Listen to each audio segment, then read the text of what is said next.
Muito boa tarde, como é que está você? Passou bem a semana?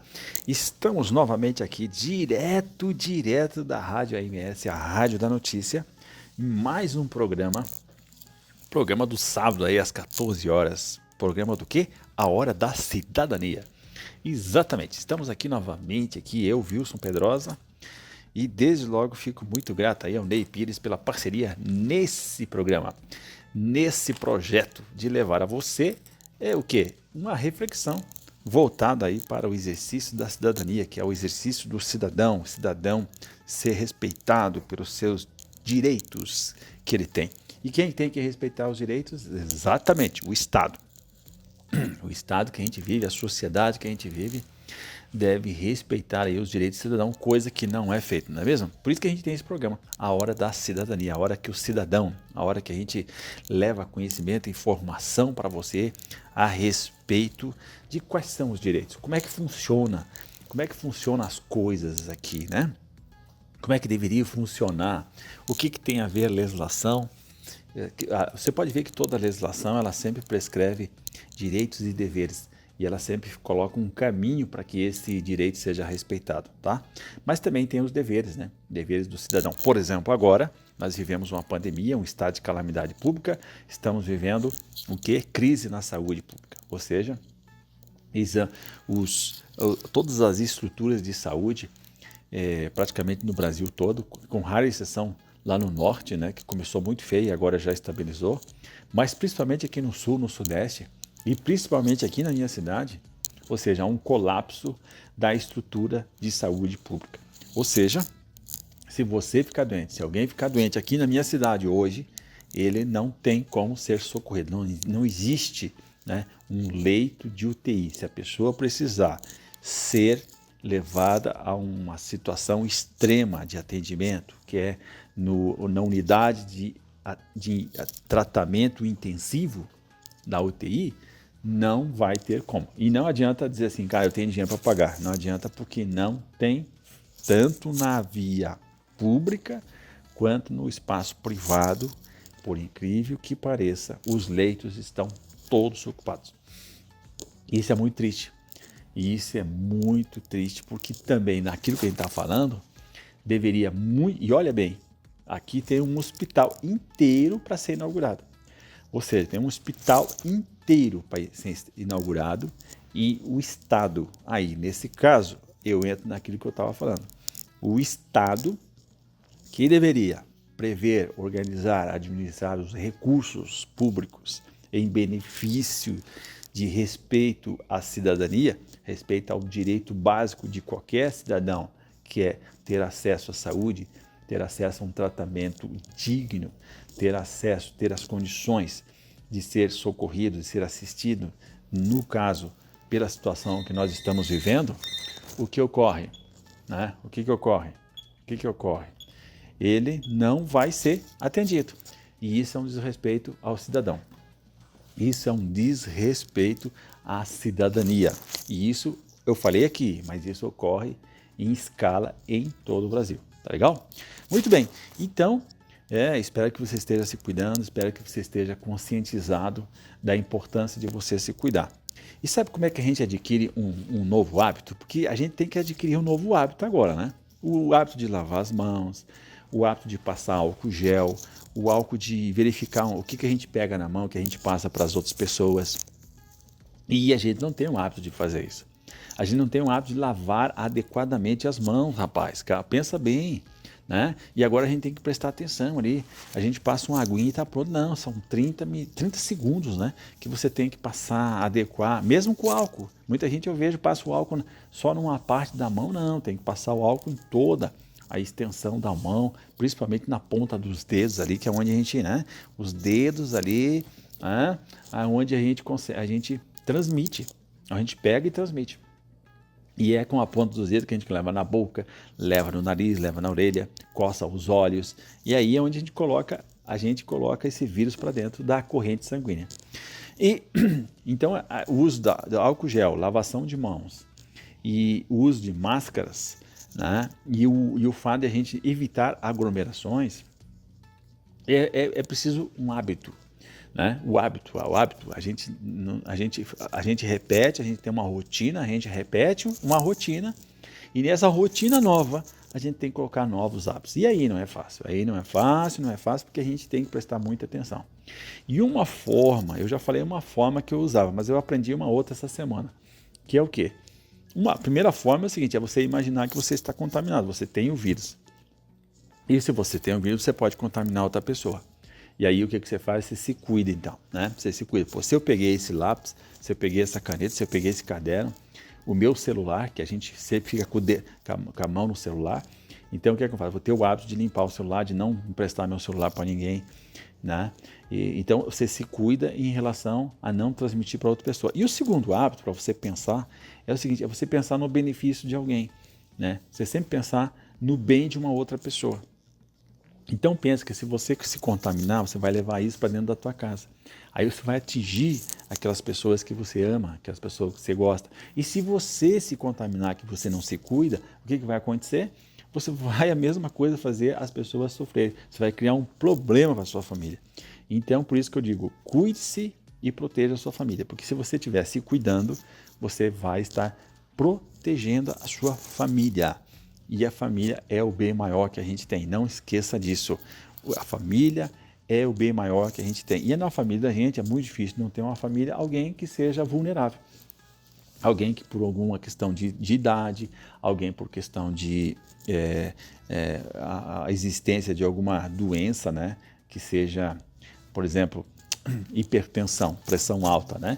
Quase todas as famílias têm pressão alta. Eu, por exemplo, eu tenho hipertensão, eu tomo remédio para hipertensão.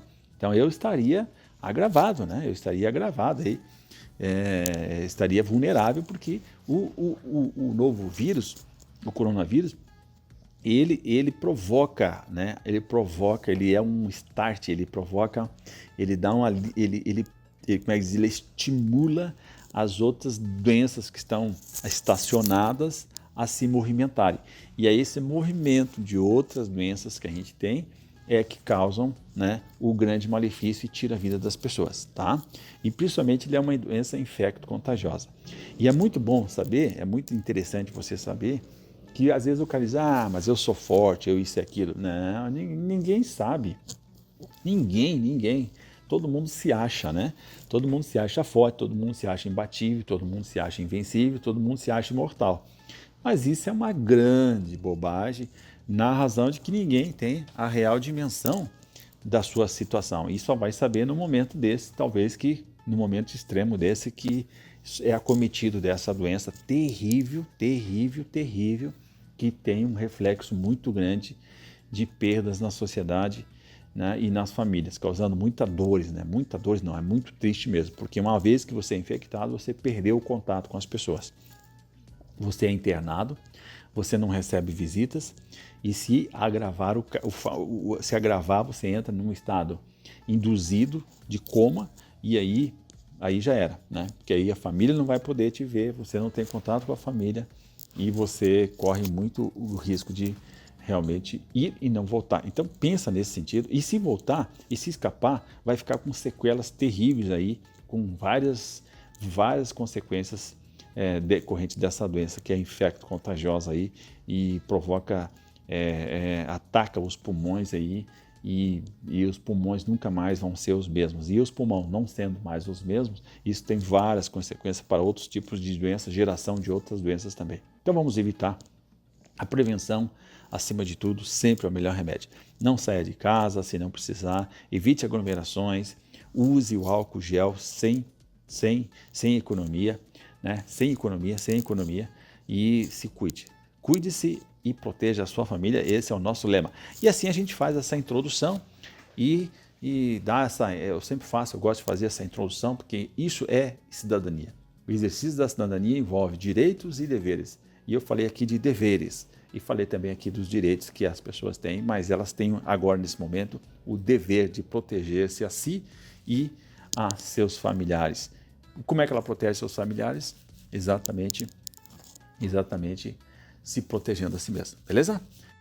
Muito bem, vamos dar sequência aqui e agora deixa eu dizer que esse programa aqui ele tem sempre o foco a partir dos vigilantes, né? sempre o foco a partir dos vigilantes. Então, seja muito bem-vindo, seja muito bem-vinda, você que é guerreiro, você que é guerreira, mas, obviamente, os assuntos que nós tratamos aqui também têm a ver com você que não é vigilante, né? O nosso programa aqui é muito ouvido pelos vigilantes as pessoas que não são da área da vigilância, mas que tá tudo de boa, né? As informações aqui também são difusas e servem para eles. Mas eu vou dar agora aqui uma notícia que é especificamente mesmo para o vigilante, né? Sabe o que aconteceu aí no dia, deixa eu ver que dia que foi aqui, no dia 26 de julho, agora, né? 26 de julho, isso foi na quarta-feira. Sabe o que aconteceu no dia 26? O diretor executivo da Polícia Federal, presta atenção, o diretor executivo da Polícia Federal, o Carlos Henrique Oliveira de Souza, no dia 26 de julho, ele enviou um ofício ao presidente do Senado, que é o Davi Alcolumbre, tá? Que é o presidente do Senado, e no documento, nesse ofício, o diretor executivo da Polícia Federal, que não é pouca coisa, afirmou que, abre aspas, a Polícia Federal entende que o Estatuto da Segurança Privada é de extrema importância para o segmento, havendo consenso entre a classe trabalhadora e a classe patronal quanto ao texto proposto. É verdade, né? Agora eu fazendo um comentário. É verdade. Existe um consenso entre os vigilantes, entre a FENAVIST, que é a Federação Nacional das Empresas de Segurança Privada e Transporte de Valores, entre a ABES, que é a Associação Brasileira das Empresas de Sistema Eletrônico de Segurança, né? E entre a Polícia Federal. São os 4 atores envolvidos que, em relação ao texto que está lá no Senado, não há divergência nenhuma. Todo mundo está ligado, todo mundo necessita e vai ser bom para todo mundo, tá? Então ele acertou nesse ponto. Agora, o ofício elenca também uma série de pontos de clara importância do Estatuto da Segurança Privada, tá? Segundo o Carlos Oliveira de Souza, o atual sistema de segurança privada brasileiro não tem mais possibilidade de evolução sem aprovação de um moderno regramento. Já que a legislação atual ela é publicada em 20 de junho de 1983, portanto, há 37 anos atrás. 37 anos atrás. Pensa o que era o mundo há 37 anos atrás, tá?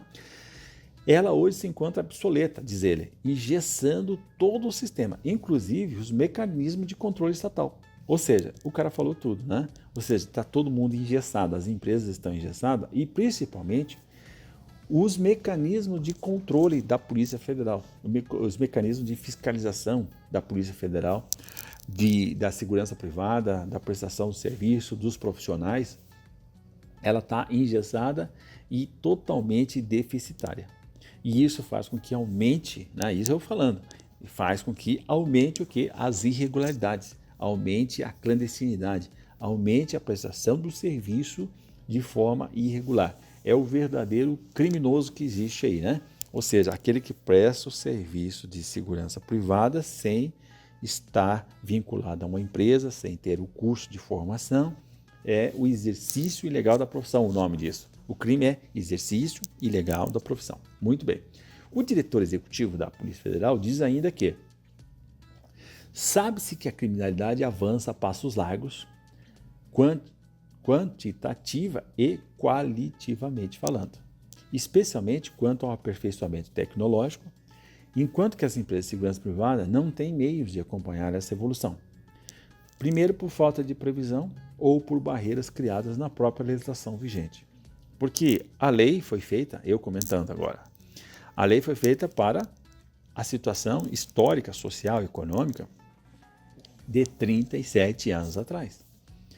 O mundo era bem diferente, a realidade, a situação, os crimes contra o patrimônio, o perfil do criminoso, né? Os locais e as coisas que tinham atração criminosa, totalmente diferenciadas do que é a realidade de hoje. Então é óbvio que mudou e é óbvio que essa legislação, a legislação, ela cria barreiras de evolução, porque ela foi pensada para aquele mundo e o mundo hoje é totalmente diferente, muito compreensível.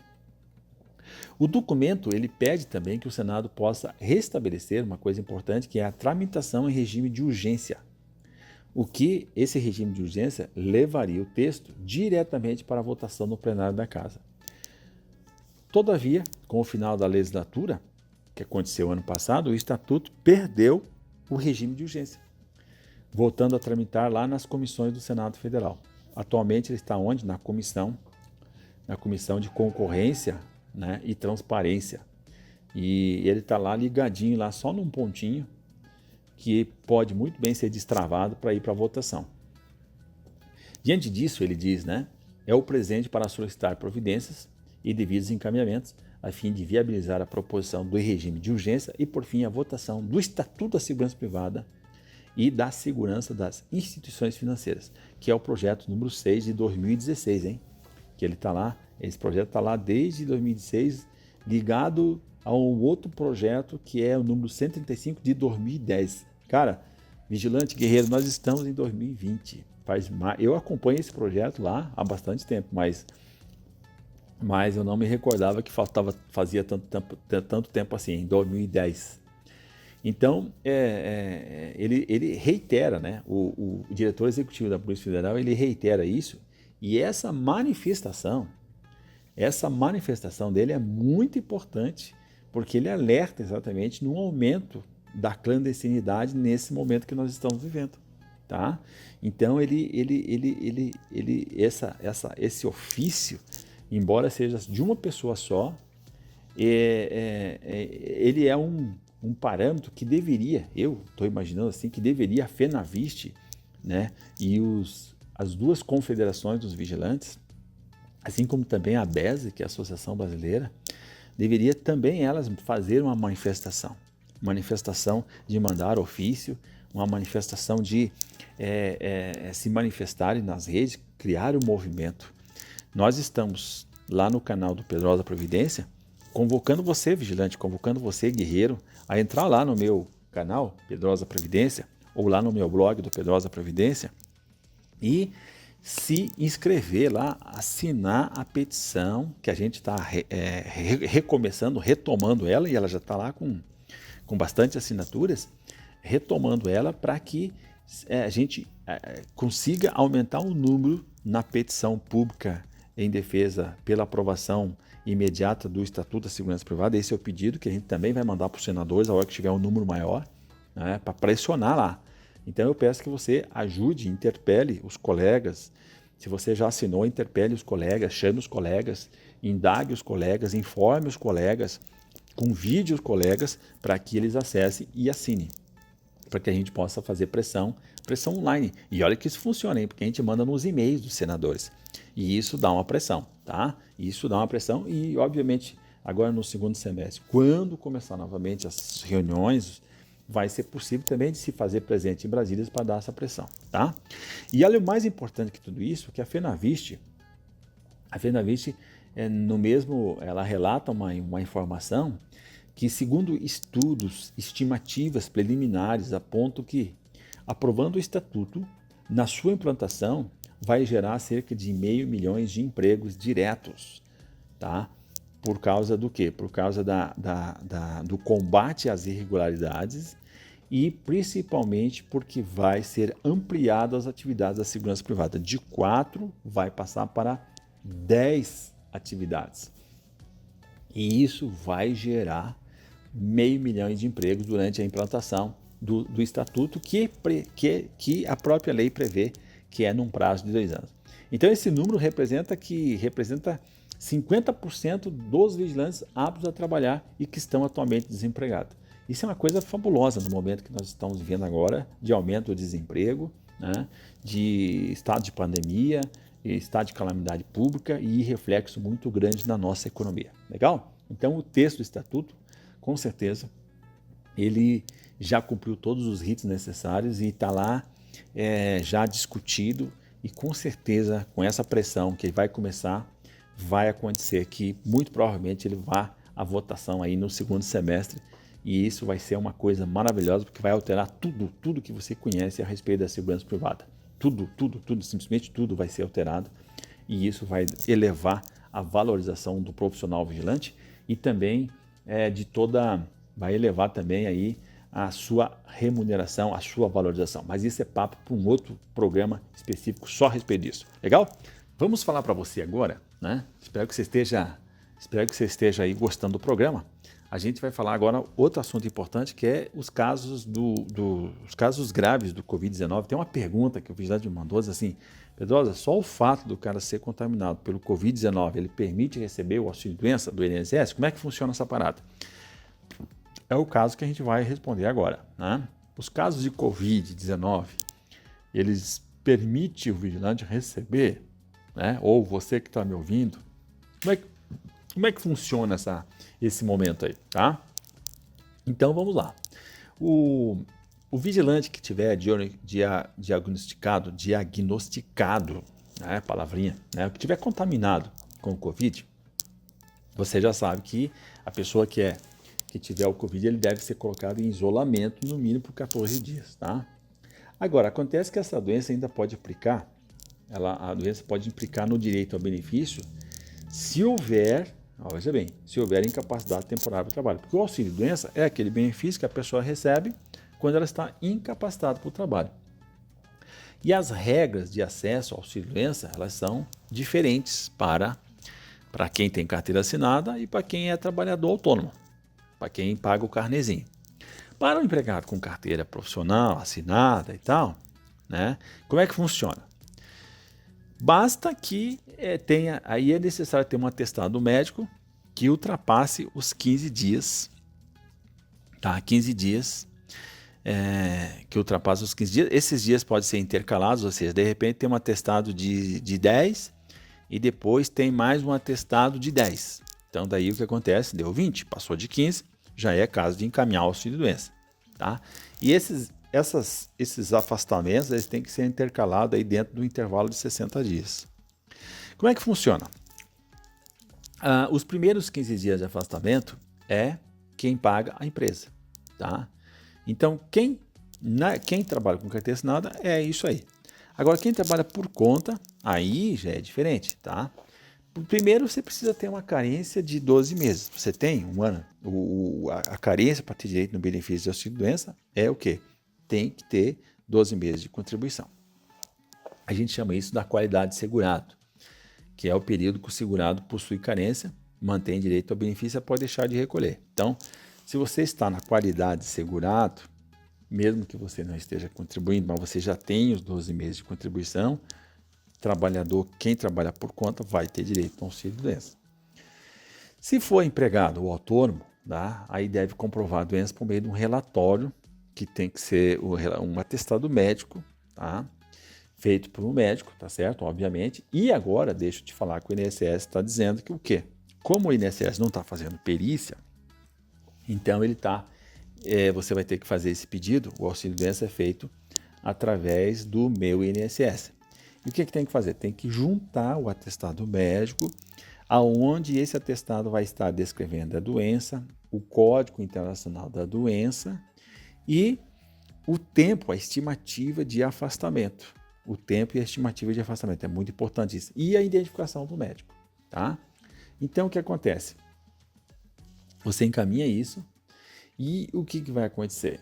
Ele vai, no caso aqui, eu estou analisando que tu vai mandar isso pela questão do coronavírus, pela infecção que você teve. Então, o médico deve descrever o motivo do afastamento, né, que vai ser pela infecção do novo coronavírus, que isso tem uma classificação internacional, e o médico vai fazer um relatório detalhando quais as complicações que levaram à incapacidade para o trabalho, tá? Então, ele deve informar isso, porque o coronavírus, ele cria, como eu falei no primeiro bloco, ele cria complicações.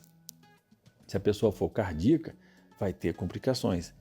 Se a pessoa tem já problema de pulmão e tal, vai ter mais complicação ainda, tá? Então, o caso do Covid tem aqueles casos leves, que não tem complicações e que não caracterizam incapacidade para o trabalho. Então, se não tiver incapacidade para o trabalho, é só aquele afastamento de 14 dias, não vai fechar mais que 15 e não vai ter encaminhamento para o auxílio-doença.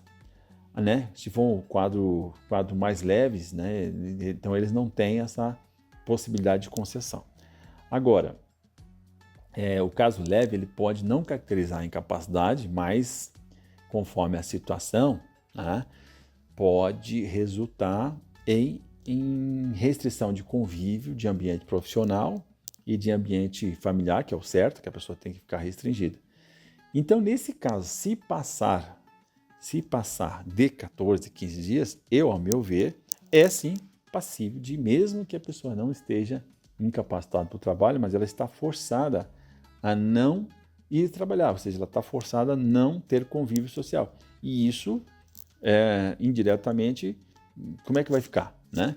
Então, eu acho que nesse caso aí, mesmo que não seja uma incapacidade uma capacidade física de poder trabalhar, ele está restringido e alguém tem que pagar isso, né? E eu imagino que nesse caso você poderia entrar com o benefício por incapacidade, tá? Agora, para quem está em situação mais complicada, deixa eu dizer que daí o que acontece? A perícia não vai existir, as perícias estão suspensas. E você vai fazer o pedido no INSS, o INSS vai analisar o seu atestado, e vai fazer o quê? Ele vai antecipar o valor de um salário mínimo, porque ele não está fazendo a perícia, então ele antecipa o valor de um salário mínimo, mesmo que você tivesse direito a receber mais dois, né? Tivesse direito a receber R$2.000, por exemplo. Então ele vai antecipar o 1.045, tá? A promessa do INSS ele abria aí no dia 17 de agosto. Não sei não. Eu falei já várias vezes que provavelmente isso vai acontecer só em setembro, né? Então os postos estão fechados temporariamente, não vai ter perícia presencial e a comprovação vai se dar com o envio do laudo médico pela internet, tá certo? Então tem que acessar lá o Meu INSS, no site meuinss.gov.br, aí você procura lá, tem agendar perícia, aí tem todas as informações que você tem que colocar, que é o CPF, a data de nascimento, e tu vai seguindo ali, né? Tem perícia inicial, até deixa eu aproveitar que se você já está no atestado médico, você já está no auxílio-doença e está juntando um novo atestado médico, aí você coloca, não é a perícia inicial, né? Aí você vai lá já para complemento de documentação. Vai lá e procura lá e complementa a documentação, que muitas vezes esse atestado, você está colocando já o segundo atestado que já ultrapassou o tempo primeiro inicial, né? Às vezes o atestado é só de 60 dias, já passou 60 dias, você quer a prorrogação. Então você vai lá e junta lá, coloca lá para dentro. Esse atestado ele tem que ser legível, não pode ter rasura, tá? Então ele tem que ser legível, então você tem que tomar muito cuidado ali se você for digitalizar ou se você for bater uma fotografia, tá? Volto a dizer, ele tem que ter o carimbo do médico, a data do afastamento, o motivo do afastamento, os sintomas. É muito importante colocar os sintomas, o tratamento e a previsão do período de afastamento e o código lá do coronavírus, lá que o médico sabe muito bem isso. Então, diferentemente desse aqui, desse requerimento, dos demais requerimentos, esse aqui você tem que descrever as complicações, que são os sintomas. Legal? E o código, esse laudo médico aqui, ele pode ter o código que é B342. B342 é o código da infecção do coronavírus, tá? E é isso aí, tá? Então essa é a situação aqui Pedrosa, quanto é que eu vou receber? Quanto é que recebe do auxílio-doença? Então o que acontece?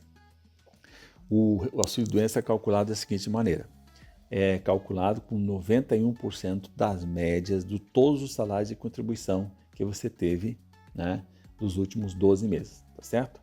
Então, você vai receber esse valor, 91% da média do salário de contribuição ou a média salarial dos últimos 12 meses. O que for menor é o que você vai receber. Legal? Muito bem. Se tem alguma dúvida, não tem problema. Você entra no site da rádio e lá tem o link, lá tem o banner do meu programa, A Hora da Cidadania. Você clica lá, tem o link, você preenche seus dados e envia a sua dúvida que a gente vai responder para você. Legal? Muito bem, voltamos aqui dando sequência, dando sequência. Que bom que você está aí me acompanhando, que bom que você está aí me ouvindo, né? E a nossa intenção sempre é passar aqui um conteúdo que seja relevante, que seja consistente, uma informação muito precisa, que você utilize isso no seu dia a dia, legal? Então vamos lá. Eu falei aqui uma notícia errada, eu falei que o INSS iria abrir a partir do dia 17. Na verdade, a informação é que o Covid faz o INSS adiar a reabertura das agências para 24 de agosto, tá? Essa já é a sexta data para a retomada desde o fechamento dos postos em março, ou seja, o INSS ele joga uma data e vou te falar, 24 de agosto não vai funcionar, não vai rolar. Esse negócio vai ficar para setembro, porque a situação está muito difícil, tá?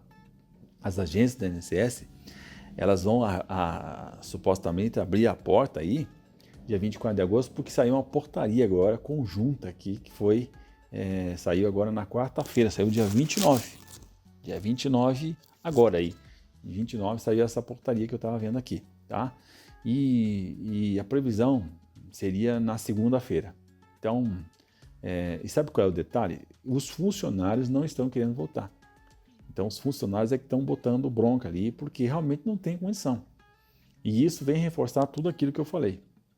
Muito importante você verificar toda aquela situação e verificar qual é a tua condição, como é que é o teu... E você pode entrar lá no meu INSS e verificar se você está aguardando algum despacho, se você já teve o benefício negado, e não tem como.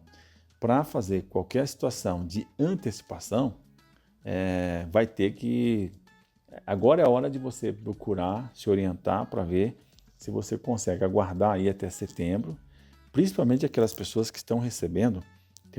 Até vou dar um destaque aqui. Tem as pessoas que estão recebendo o valor de um salário mínimo já há 2 meses. Só que ele ganha mais do que isso. Vigilante, por exemplo, ele ganha mais do que os R$ 1.000. Só que ele está doente, precisa comprar remédio, precisa de tratamento, precisa manter a família, precisa manter a sua subsistência. E para quem estava acostumado com a vida organizada em torno de R$ 2.000, é um pouco ganhar só R$ 1.000, cria um problema, cria uma complicação. E com essas portarias que estão prorrogando as aberturas das agências, ainda tem um outro detalhe, né? São 1.525 agências da Previdência Social no país. E esse retorno vai ser o quê? Vai ser feito conforme a realidade de cada regional. Então não é que vai abrir todas na mesma hora. Tem vez, pode ser que na sua região, pode ser que na sua cidade a coisa não esteja muito legal, não esteja muito bem. As medidas tomadas pelos prefeitos estão com restrição e pode ser que a agência não abra. Então, o que você faz? O que é necessário fazer? Esse caso específico que eu estou dizendo, se você já está há 2 meses, indo para 3 meses, recebendo só o valor do salário mínimo, quando você deveria estar recebendo o dobro ou recebendo mais do que isso, então não tem jeito, vai ter que fazer um processo judicial juntando toda aquela documentação que foi feita lá no INSS e pedindo uma tutela antecipada, que é o quê? O juiz vai antecipar aquilo que você está pedindo, que ele iria decidir somente ao final do processo, ele julga em caráter liminar, baseado no atestado que você está trazendo e baseado no atestado que o INSS já considerou para te pagar um salário mínimo. Então, esse processo é relativamente fácil, né? Não é assim tão difícil, de convencer o juiz a despachar, determinando que o INSS pague você integralmente, inclusive já com os pagamentos dos valores atrasados, da diferença, né, que está atrasada. E é muito importante isso, porque aí vai te dar de novo as condições materiais de você conseguir fazer o enfrentamento da pandemia, tratando-se da saúde, evitando sair, evitando se deslocar, comprando seus remédios e efetuando o seu tratamento médico. Porque você já está vulnerável, então já está doente. E ainda sem as condições, você não vai ficar em casa, vai deixar a família intranquila, vai criar vários problemas, vai ter muitos reflexos. Então, baseado nisso, é que se fica caracterizado o quê? A urgência da medida, o perigo da demora e a urgência da medida. E nesses casos, o juiz tem sido razoável e tem concedido aí a liminar para determinar o INSS que já pague o benefício. Legal? Então, só para fazer essa lembrança agora aqui, tá? Essa lembrança agora aqui para fechar bem com o que a gente tinha falado antes, tá? Um outro tema que foi destaque aí dessa semana foi que em agosto vai ser retomado aí, o agosto vai começar, segundo eles, as sessões, tá? Vai ser começada as sessões da reforma do trabalho dos senadores. Ou seja, eles vão voltar para o trabalho. Olha bem que coisa, eles estavam aí, fizeram um pequeno recesso e agora eles vão voltar para continuar os trabalhos, principalmente das comissões. E uma das comissões que já tem, inclusive, audiência, não sei como é que vai funcionar isso, mas eu estou acompanhando, é aquela que discute o quê? Discute o projeto de lei complementar à Constituição número 245. Só para lembrar você o que é esse 245. É aquela situação que vai tratar da idade mínima da aposentadoria especial e vai regulamentar a aposentadoria especial do vigilante, tá? Então, o que isso tem de importância? Tem de importância porque também, novamente, a gente vai começar uma campanha com a petição pública para coletar assinaturas para a gente mandar para os senadores, porque o projeto está lá no Senado agora, tá? O Senado lá tem como relator, quem apresentou foi o senador Eduardo Braga. Mas o relator é o nosso amigo aqui, amigo modo de falar, né? Senador Amin Filho, aqui de Santa Catarina, ele que é o relator dessa parada aí.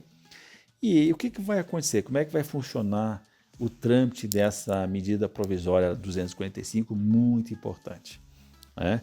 Deixa eu lembrar você que para conseguir chegar nesse ponto, o vigilante teve que brigar muito, o vigilante teve que se mobilizar, teve que fazer pressão, teve que fazer corpo a corpo online, teve que fazer corpo a corpo físico lá em Brasília, dar pressão, e conseguiu sair com esse projeto de lei complementar que vai discutir a questão da periculosidade como aposentadoria, como reconhecimento de fator para aposentadoria especial. Olha bem, o vigilante já conseguiu uma vitória, que é o quê? Conseguiu discutir isso, porque nem estava previsto isso lá no projeto de lei, no projeto da reforma da Previdência. Na hora que foi feito isso aí, eles colocaram a idade mínima. Deixa eu lembrar para você. A idade mínima do quê? De 60 anos. Então pensa aposentadoria lá com 60 anos. Não tem como, tá? Não tem como a aposentadoria do vigilante com 60 anos e 25 anos de efetiva exposição.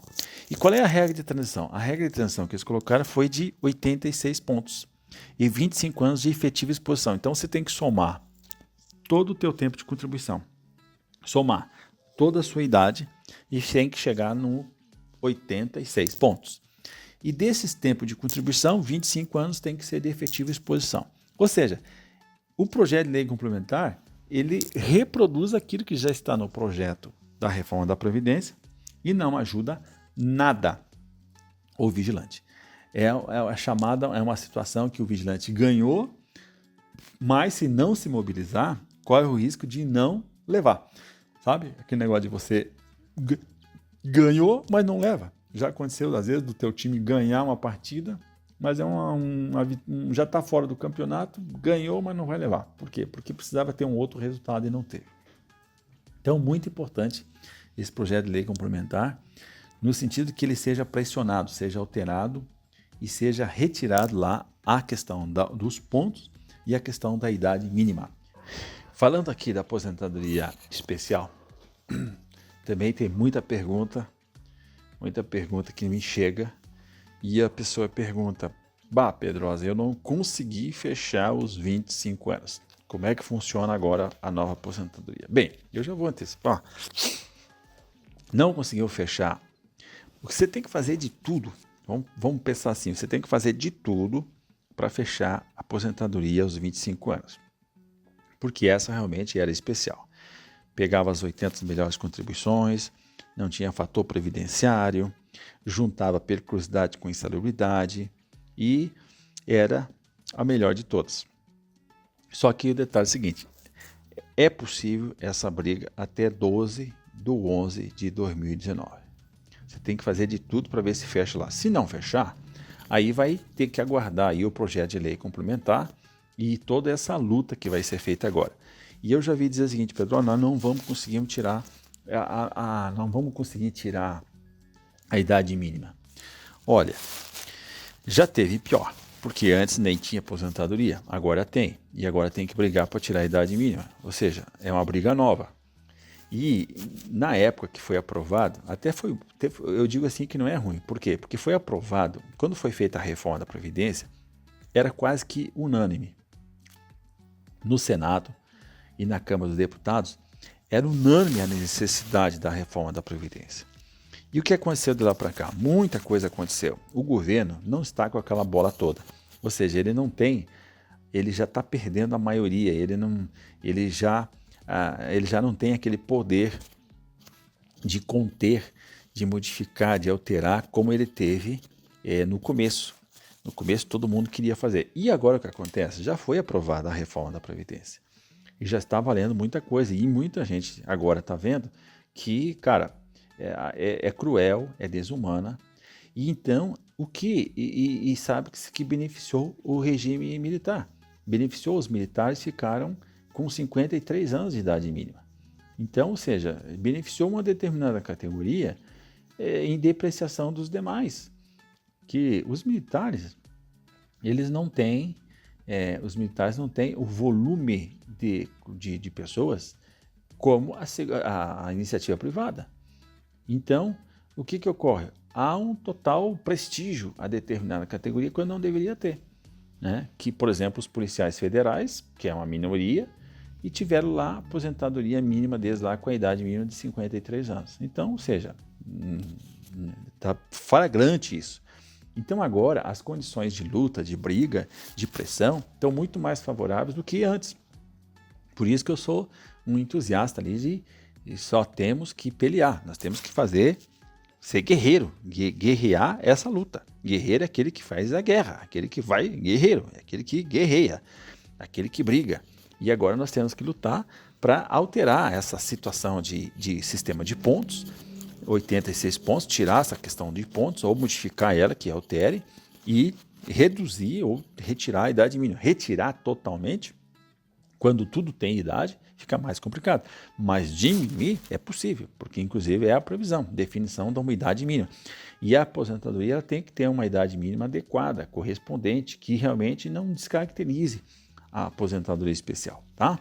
Mas se você não fechou, o que você faz? Você deve estar ansioso, eu não fechei, não, eu já fiz o cálculo aqui, não fechei. Então você tem que fazer de tudo para fechar. Não fechou? Então o que você vai fazer? Você deve contabilizar você deve contabilizar as possibilidades que tu tem de somar tempo, né? Então você vai tempo rural.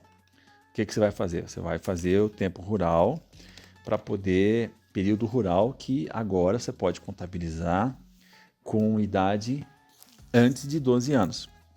Então pode ser com 8, com 9, com 10, você pode pegar com 11, você pode comprovar isso para poder somar.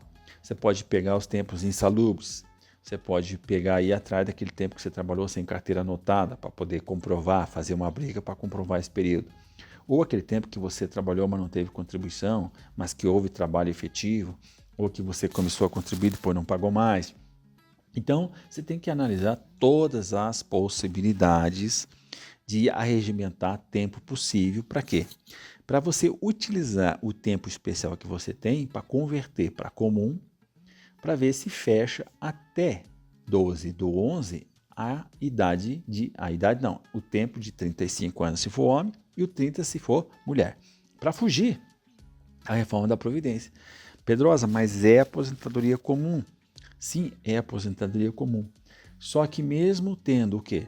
O fator previdenciário, você vai calcular a sua aposentadoria com base na média das contribuições que você teve, a média de contribuição que você teve dos últimos, desde julho de 94 até a data do entrada do requerimento, e vai descartar as 20% menores. Então essa média vai ser uma média boa. Mesmo que tenha o fator, ele vai compensar a perda. Porque depois da reforma, se pega 100%, mas não se diminui, não se descarta as 20% menores. Compreendeu? Então isso tem que ser relevado, tá? Isso tem que ser considerado na sua análise que tu vai fazer. E mesmo que não feche esse tempo, você tem que considerar que a regra de transição melhor que tem depois dessa é a regra de transição do quê? Dos 50%, tá? A regra de transição de 50%, que é aquela que você tem que ter, né? Quando você